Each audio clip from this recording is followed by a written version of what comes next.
Hola, buenas tardes.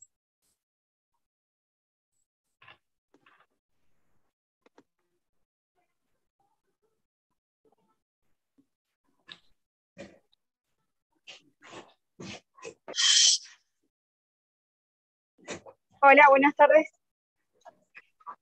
¿Cómo están, chicas? Buenas tardes.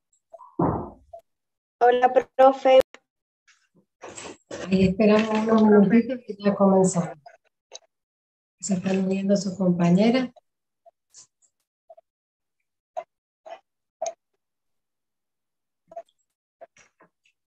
Bien. ¿Cómo les ha ido con la, la tarea que tenía la semana pasada, que era escuchar a esta filósofa española, Adela Cortina, que realmente es una mujer que nos explica bien para qué sirve la ética, por qué la ética en casi todas las carreras, ¿no es cierto?, en la vida.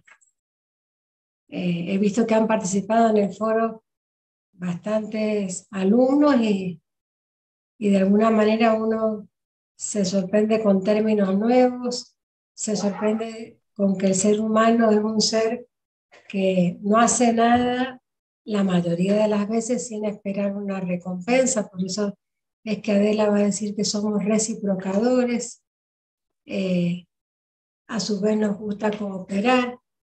Y esta palabra tan dura, ¿no? La aporofobia, el rechazo al que no tiene nada para ofrecernos, al pobre.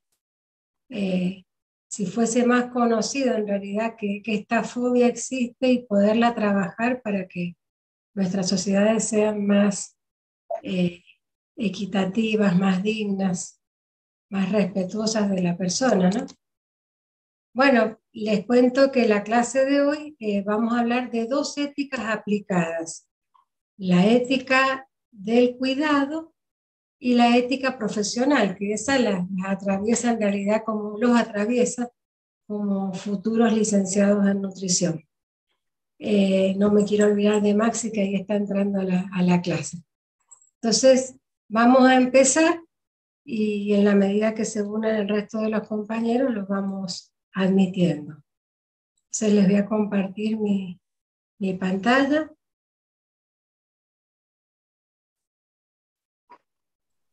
Ahí la están viendo.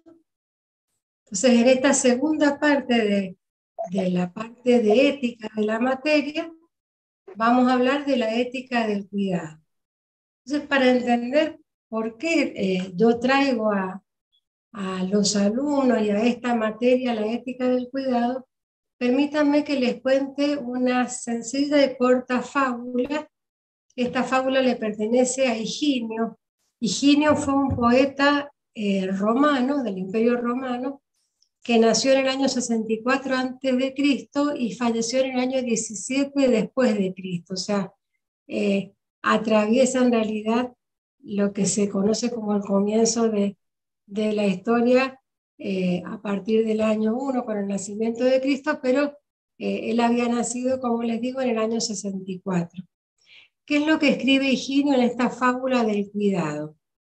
Dice así: cierto día, Cuidado tomó un pedazo de barro y lo moldeó con la forma del ser humano. Apareció Júpiter y a pedido de Cuidado le insufló espíritu. Cuidado quiso darle un nombre, pero Júpiter se lo prohibió, pues quería ponerle nombre él mismo.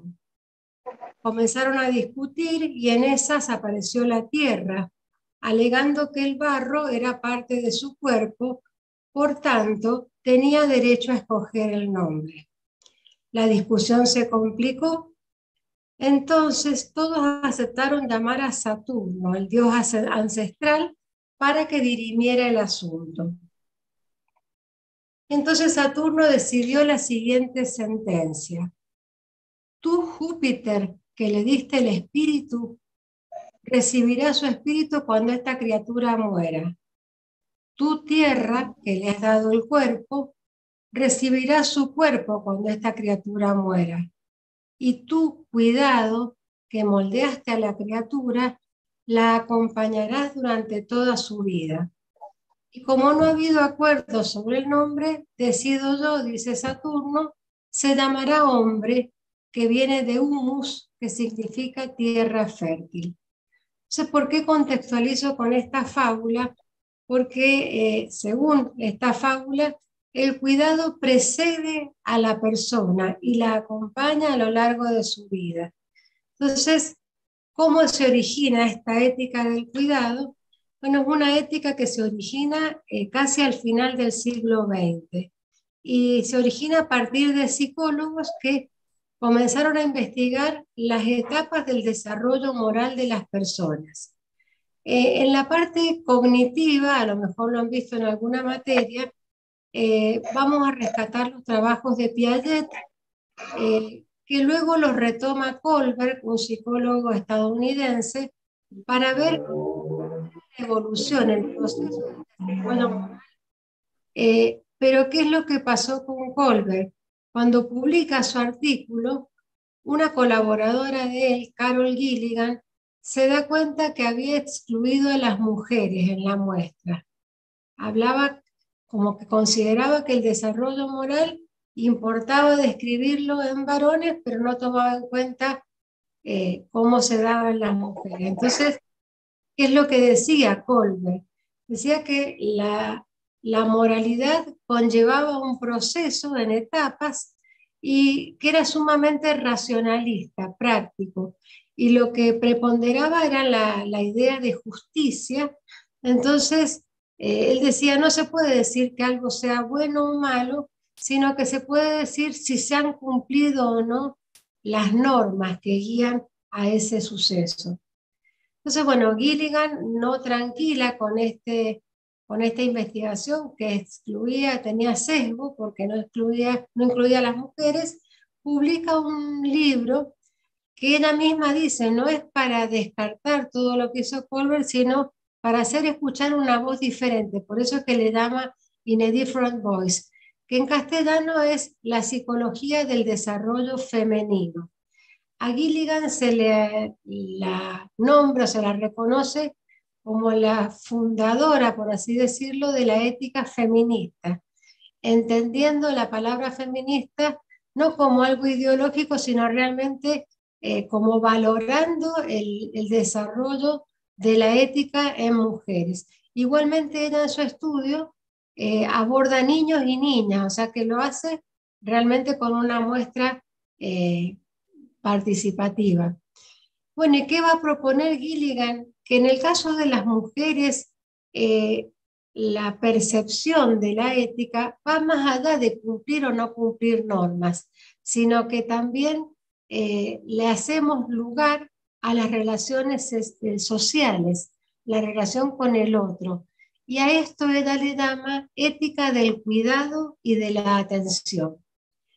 Dice que la ética del cuidado es la responsabilidad social, es la respuesta que debemos darle a la sociedad desde la que se plantea buscar el bienestar de las personas y que las consecuencias de esta búsqueda pueden derramar en generaciones futuras. Una de las autoras que yo les he incorporado en la bibliografía, Alejandra Alvarado García, va a decir que esta responsabilidad social que definió Gilligan, bueno, se entiende como una acción en forma de ayuda, que todos tenemos el deber de ayudar al otro y que no hacerlo sería una omisión. Dice, si vemos una necesidad, nos sentimos obligados a procurar que se resuelva. Entonces, de esa manera nos vamos haciendo responsables de los otros. Y acá aparece lo que vimos en la clase pasada, la idea de acto moral. ¿Se acuerdan de este acto moral que tenía sus elementos y que ustedes iban a tener que tener en cuenta cuando vayan a preparar su trabajo final? La ética del cuidado va a ser la responsabilidad social de cuidar de los demás y de uno mismo, vistos como acto moral. Y por otra parte, la ética de la justicia que propiciaba Kohlberg se ocupa de actuar ante normas morales, pero sin de alguna manera meternos, involucrarnos con las relaciones con los otros. Entonces, la ética del cuidado, ¿qué es lo que va a suponer en esta amplitud de comprender la moral? Que tenemos que cultivar actitudes de relación, habilidades de comunicación y de resolución de los problemas, que debemos considerar la singularidad de cada caso y cada persona y poner en relieve la autenticidad de la persona sin olvidarnos del resto de la sociedad. Es la disciplina entonces que se va a ocupar de las acciones responsables y de las relaciones morales entre las personas. Y esto en realidad viene movido por un pedido, por una solicitud, y el fin último es cuidar del otro y cuidar de nosotros mismos. Hay autores como Torro que han descrito las fases para implementar la ética del cuidado. Sé que en un primer momento, para empezar a aplicar esta ética del cuidado, tiene que haber en nosotros una preocupación por el otro. Y trasladada a profesiones de la salud, como es la nutrición, como es la farmacia, la medicina, partamos de esta primera fase. Si no hay preocupación por el bienestar del otro, en vano hemos invertido en formarnos, en estudiar para desempeñar tal o cual tarea el día de mañana. Nos preocupamos por otros para cuidar a otros. Y en ese cuidar a otros hay dos cosas: dar cuidado y ser capaces de recibir cuidado. Y acá viene esto de la reciprocación o ser reciprocadores que decía Adela Cortina. Estas cuatro fases, preocuparse por el otro, cuidar del otro, dar cuidado y recibir cuidado, van a generar cuatro elementos éticos. Preocuparse por el otro, la atención, entendida como una capacidad de darnos cuenta de las necesidades del otro. Cuidar del otro, la competencia para hacerlo. Y esto hace que uno no sea indiferente en su accionar y que nos involucremos con la realidad del otro. Dar cuidado, la responsabilidad, esta responsabilidad social, respetando siempre la individualidad, la cultura, la singularidad del otro y ser capaces de recibir cuidado, la receptividad. O sea que cómo se para la persona cuidada respecto del cuidado recibido. Hay un filósofo colombiano del cual yo les he puesto ya un video en la plataforma que dice clase grabada el 10 de mayo del 2022. Porque les cuento, este filósofo colombiano, Bernardo Toro, él es un académico, o ha sido un académico, ha sido decano de una de las facultades de la Universidad Javeriana de Bogotá, y él ha impulsado lo que le llama el paradigma ético de la nueva civilización. ¿Y por qué les pongo clase grabada el 10 de mayo? Resulta que en el primer cuatrimestre yo doy esta misma materia para los técnicos en salud, para farmacia, para terapia ocupacional, y conocí a Bernardo Toro cuando vino a Mendoza a dar una conferencia. Me quedó su correo entre mis datos y me atreví a invitarlo al Zoom de la clase del 10 de mayo. Y él gustosamente aceptó. Entonces, a mí me gustaría que lo escuchen de primera mano, al menos la parte donde va a hablar Bernardo Toro, que es en la introducción, y él empieza este paper, esta publicación del paradigma ético de la nueva civilización, con esta frase que no es de él, sino que es de otro filósofo y teólogo brasilero, Leonardo Boff. ¿Qué es lo que va a decir Bernardo? O sea, tomando las palabras de Leo Boff: cuando amamos, cuidamos, y cuando cuidamos, amamos. Por eso, el ethos que ama se completa con el ethos que cuida. Y acá les dejo un link para ver una charla TED que dio Bernardo Toro explicando este paradigma, más allá de que lo tenemos en vivo y en directo en una grabación de YouTube de la clase del primer cuatrimestre. Acá lo vemos a Bernardo Toro, que va a decir: durante siglos nos ha guiado el paradigma del éxito, el poder y la acumulación. Si seguimos así, estamos destinados a desaparecer como especie. Entonces, ¿qué podemos hacer? ¿Cómo prevenimos daños futuros y reparamos los daños pasados? Y él va a hablar de ciertos niveles, él va a hablar del cuidado de uno mismo, empezando por nuestro cuerpo, luego el cuidado del espíritu, luego el cuidado de los que tenemos más cerca, cultivar vínculos afectivos, el cuidado de los que tenemos más lejos y el cuidado de los extraños, que sería un poco cuidar los bienes públicos, para pasar por último al nivel del cuidado de nuestro planeta. Entonces, es interesante que conozcan en sus palabras a qué le llama paradigma y por qué él promueve este nuevo paradigma. Otra persona, otro filósofo, en este caso un francés, Edgar Morin, publica este artículo los invito a que lo busquen, lo googleen, tiene una sola carilla, es sencilla su lectura. Estamos en un Titanic. Todos saben lo que fue la odisea del Titanic. Y él, al decirnos estamos en un Titanic, nos dice estamos a punto de naufragar o de chocar contra el iceberg. Entonces, ¿cómo introduce su artículo? Dice, fue en cambio la idea del desarrollo sostenible la que introdujo la idea del porvenir del planeta, del porvenir de los seres humanos y también la idea de la salvaguardia vital de los humanos, que es una consideración ética.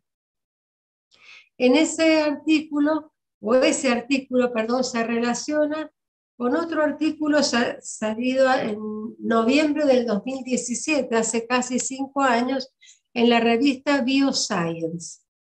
Ese artículo del 2017 lo escribe la comunidad científica mundial como una segunda alerta a la humanidad, porque se cumplían 20 años de un primer artículo, que es el que acá les muestro a la derecha, dice, científicos del mundo alertan a la humanidad, que esto lo publicaron en abril del 97. Bueno, a los 20 años de esta publicación, sacan otro artículo que se resume en estas 9 gráficas que ustedes ven acá, tal vez las ven muy chiquitas, pero voy a pasar a describirlas. La primera es la única que nos va bien como planeta, porque dice emisiones destructivas de la capa de ozono. Y las emisiones destructivas de la capa de ozono, que fueron en aumento durante todo el fin del siglo XX, principios de este tercer milenio, afortunadamente están decreciendo. Eso es bueno. Vamos a las otras. Por ejemplo, los recursos de agua dulce, fíjense en miles de metros cúbicos por persona, cómo van decreciendo. La pesca como fuente de nutrición y de proteínas de muchísimas civilizaciones, sobre todo sumidas en la pobreza, fue creciendo hacia el final del siglo XX y, llegado a su pico, ha comenzado a decrecer. Las zonas muertas o zonas desertificadas van en aumento. La superficie de bosques va en disminución plena. La abundancia de especies de vertebrados, también fuente proteica, va en disminución desde el año 70 a esta parte. Las emisiones de dióxido de carbono van en aumento. La evolución de la temperatura va en aumento y esto conlleva a el descongelamiento de la reserva de agua dulce, como son los glaciares y los casquetes polares. Y con respecto a la población, si se fijan, esta curva ascendente de la población humana va en un aumento mucho más potenciado que la población de rumiantes, entendiendo a los rumiantes como ese segundo eslabón de la cadena alimentaria. Primer eslabón, los productores, los vegetales, los que son autótrofos, y los rumiantes van a ser estos animales herbívoros que se van a comportar como consumidores primarios y que son fuente de alimento también para los humanos. Entonces no van en paralelo.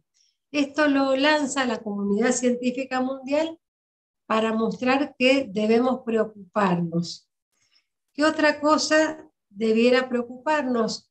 Lo que se conoce como huella ecológica mundial.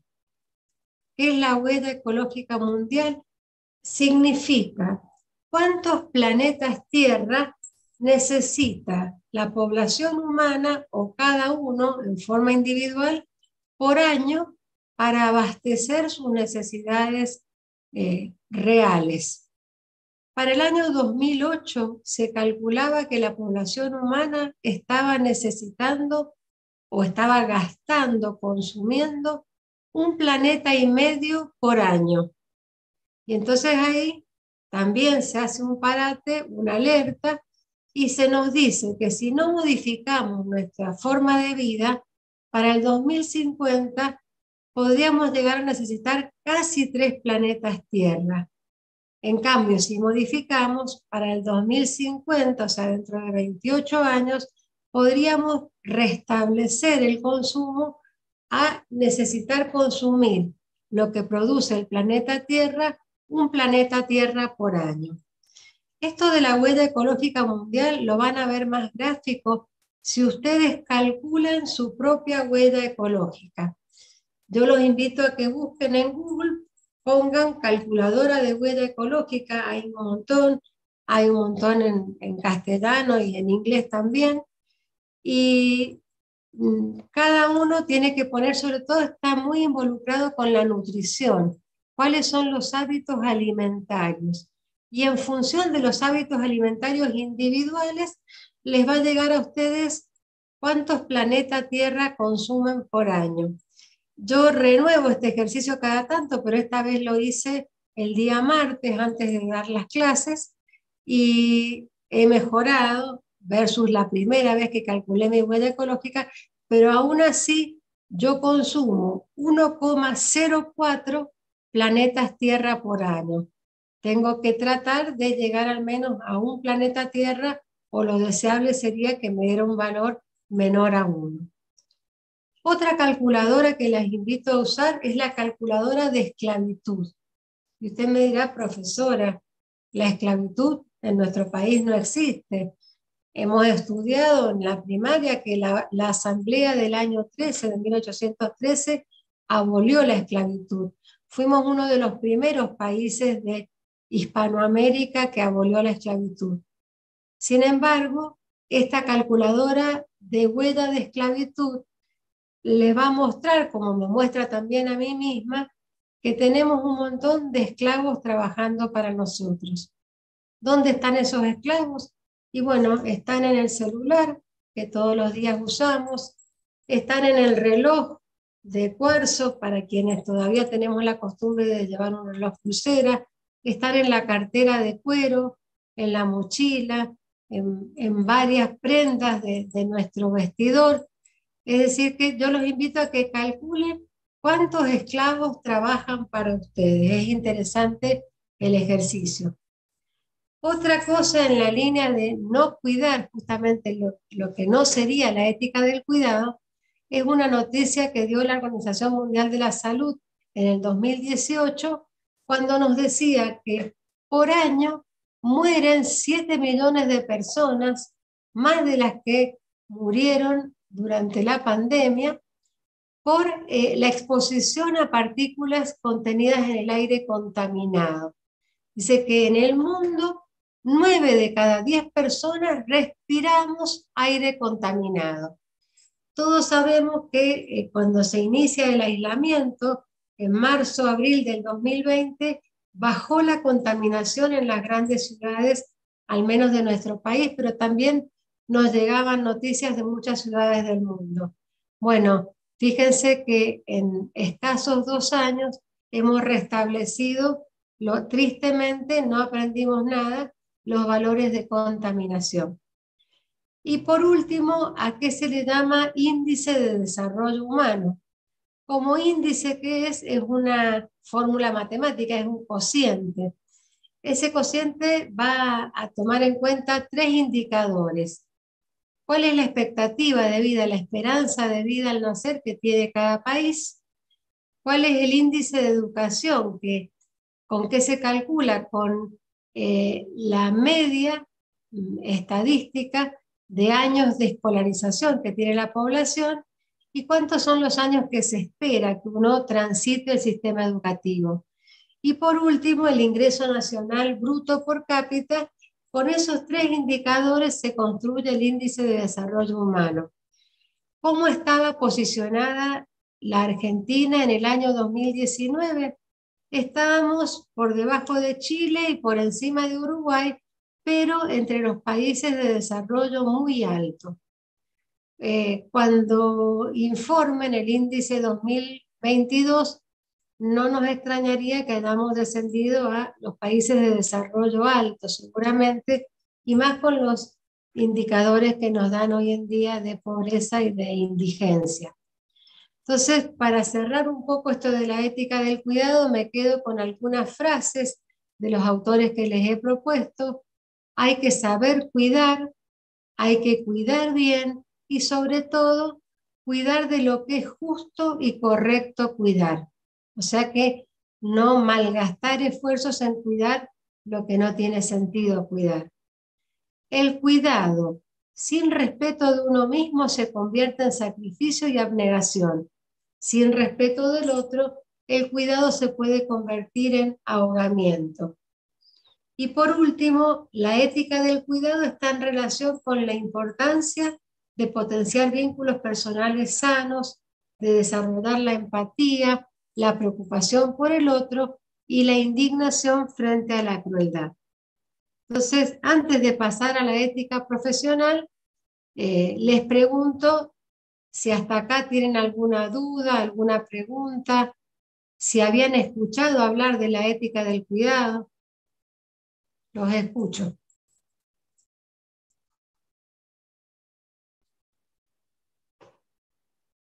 ¿Vamos bien? Sí, profe, vamos bien. Bueno, con respecto a las actividades que tienen que hacer esta semana en la plataforma, hay una dedicada a la ética del cuidado que me pareció una actividad, o me ha parecido a lo largo de los años que les gusta mucho a los alumnos, que es en el foro, tienen que poner una frase de toda la bibliografía que yo les pongo de ética del cuidado, que son cerca de 4 artículos, alguna frase que les impacte. Por supuesto, como van a citar una frase textual, la ponen entre comillas y nombran la fuente, el autor, y lo que les sugiero, van a tener que leer qué han puesto sus compañeros antes, porque la consigna es que no debe repetirse la frase. Entonces, bueno, puede ser que les impacte a primera vista tal o cual frase y que ya otro compañero se adelantó y la compartió.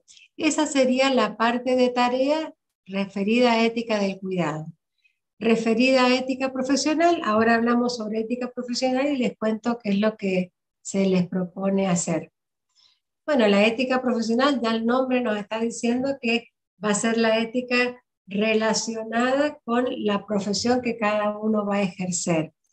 De hecho, muchas veces, o sea, se hace sinónimo a esta ética aplicada a la deontología profesional.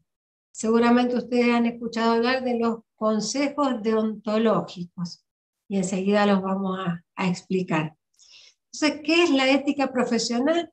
Es el conjunto de leyes, de normas que se aplican para el desarrollo de una actividad determinada. Y se puede ver reflejada en una ley del ejercicio profesional, en códigos como por ejemplo el Código de Ética para los nutricionistas, en principios o valores que uno pueda promulgar en un postulado, pero desde donde fuera que estén escritas, lo que intentan es proponer formas de trabajar a lo largo del desempeño de la profesión. Y tiene 3 grandes objetivos la ética profesional.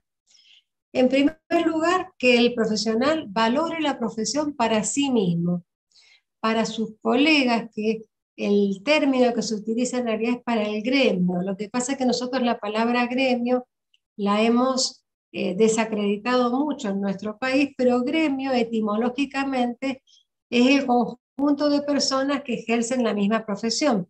Entonces, para uno mismo, para el gremio, los colegas y para el resto de la sociedad. Por otro lado, otro objetivo es que cuidar, preservar, custodiar el prestigio de la profesión y, por supuesto, contribuir al bien común. Entre los valores éticos que una profesión tiene que incluir, indudablemente está ser responsables, ser íntegros, ser tolerantes, ser puntuales, estar al servicio, ser comprometidos. O sea, todo esto tiene que atravesar nuestra forma de trabajo. Y acá entonces yo les cuento que un egresado de la Universidad Massa, esto está enunciado en el perfil del egresado que pretende formar la universidad en todas sus carreras. Tiene que estar atravesado por lo siguiente: por el respeto por la vida, estudie lo que estudie, la dignidad y los derechos del ser humano. Y en estas características de la parte ética de un egresado de la Universidad Massa, se pretende, a través de la formación, de los distintos planes de estudio, de los distintos cuerpos docentes, lograr que el alumno se identifique con su profesión, que tenga una vocación de servicio, que ya se puede poner de manifiesto, por ejemplo, con la propuesta de realizar voluntariado, que está abierta para todos los alumnos de la universidad, que posean habilidades para la interrelación humana, que mantengan sus conocimientos actualizados, es decir, no se termina de estudiar el día que uno aprueba la tesina, sino que se termina de estudiar cuando uno se muere, por así decirlo, o sea, siempre habilidad y destreza para ejecutar la profesión que hemos elegido, conciencia ética cada vez que tengan que tomar decisiones, espíritu innovador y creativo y liderazgo. ¿Cuál es el marco de referencia que ustedes tienen para el ejercicio profesional ético de la carrera de licenciatura en nutrición? Tienen dos leyes, afortunadamente, porque hay carreras que solo tienen o la ley nacional o una ley provincial. Ustedes tienen una ley nacional del ejercicio de la profesión y una ley provincial. Y también en Mendoza tienen su propio código de ética, el cual ha sido redactado y propuesto por el Consejo Deontológico. ¿Qué es el Consejo Deontológico? Es un grupo de licenciados en nutrición, reconocidos en el medio, y que entonces son elegidos por votación. Esto se renueva creo que cada 2 años, y lo que hace justamente es controlar o vigilar para que la profesión no pierda el prestigio a causa de algunos profesionales que transgreden a veces, lamentablemente, la ética. Entonces, para eso el Ministerio de Salud del Gobierno de Mendoza tiene un departamento deontológico. En realidad, en ese departamento tiene dos funciones: es deontológico y de certificación de especialización.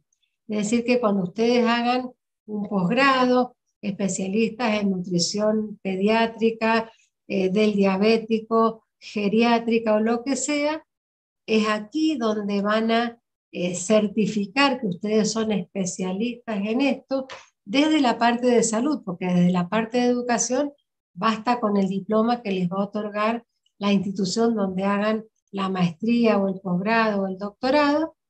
Y la otra cosa que hace este departamento es que reciben las denuncias cuando algún profesional transgrede la ética, y entonces va a imponer la sanción.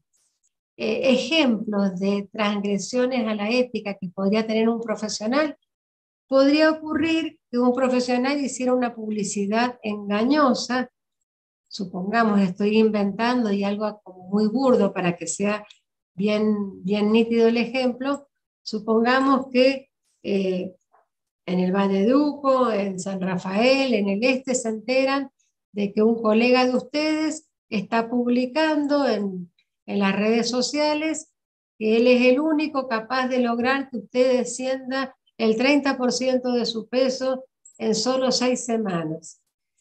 Sabemos que esas fórmulas mágicas no existen, o o no son recomendables. Entonces, ese caso podría ser elevado al Consejo Deontológico para ser tratado y las penas van desde una pena monetaria hasta la suspensión de la matrícula cuando es una pena grotesca. La semana pasada o a principios de esta semana hubo una noticia a nivel nacional de un gimnasio o una cadena de gimnasios en Capital Federal que ponía en una gran gigantografía: ¿qué querés ser este verano? ¿Ballena o sirena? Y rápidamente saltó la gente a decir que eso es una falta de ética, saquen esa publicidad. Les duró 24 horas. No estoy diciendo que quienes la diseñaron fueron ni siquiera los profesores de educación física que trabajan en el gimnasio, ni los licenciados en kinesiología que a veces están allí, o podría haber licenciados en nutrición.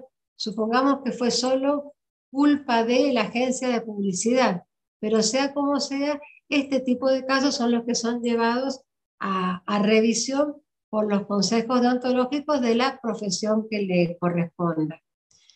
Bueno, esta sería la presentación de la ética profesional. La tarea que tienen esta semana es, después de la lectura de la ley nacional, de la ley provincial y del código de ética, yo les doy una serie de pautas que ustedes tienen que buscar allí. Por ejemplo, qué principios de la ética de la ética y la bioética y qué reglas de la bioética encuentran en los textos. De ser así, van a tener que decir: en el artículo 7 de la Ley Nacional hace mención, por ejemplo, al principio de autonomía, o no. Bueno, y también en el Código de Ética. Y, por ejemplo, otra consigna es ver si se hace mención a la participación del licenciado en nutrición en situaciones de emergencia, como puede ser la propia pandemia. Y esa tarea puede ser grupal. Así que bueno, dejo de compartir y escucho si hay alguna duda sobre la parte de ética profesional, sobre la consigna de trabajo de esta semana. Los escucho.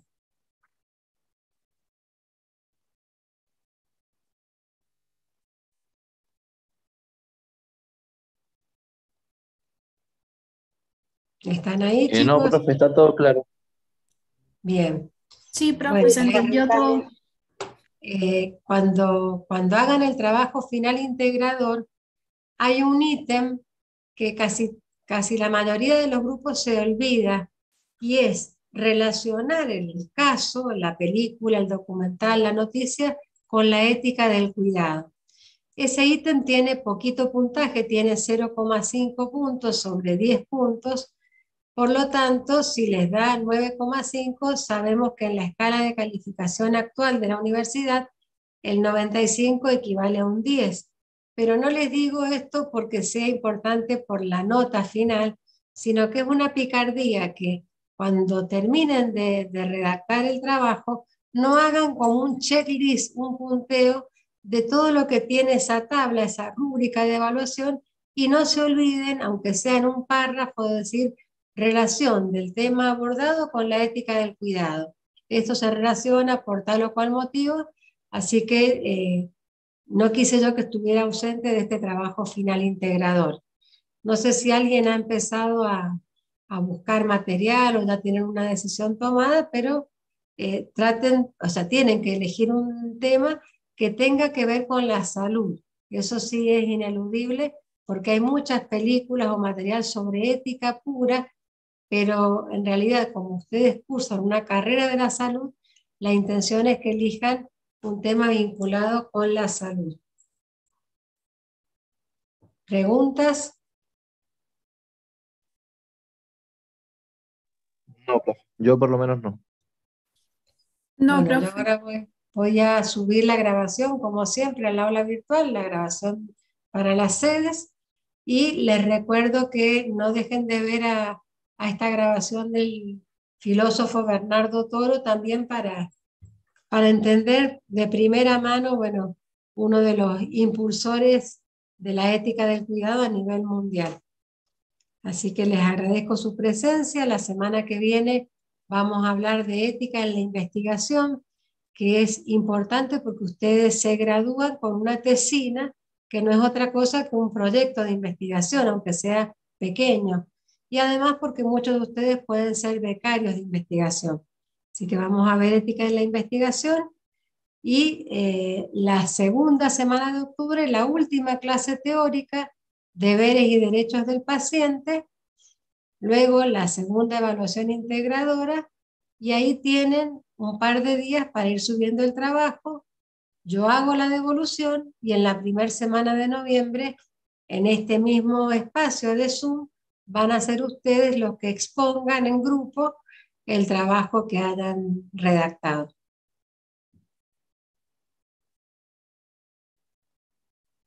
Bueno, profe. Bueno, nos vemos entonces el jueves que viene a las 15 horas. Bueno, profe, nos vemos el jueves. Hasta luego. Gracias, profe. Nos Hasta vemos. luego. Gracias, profe. A ustedes.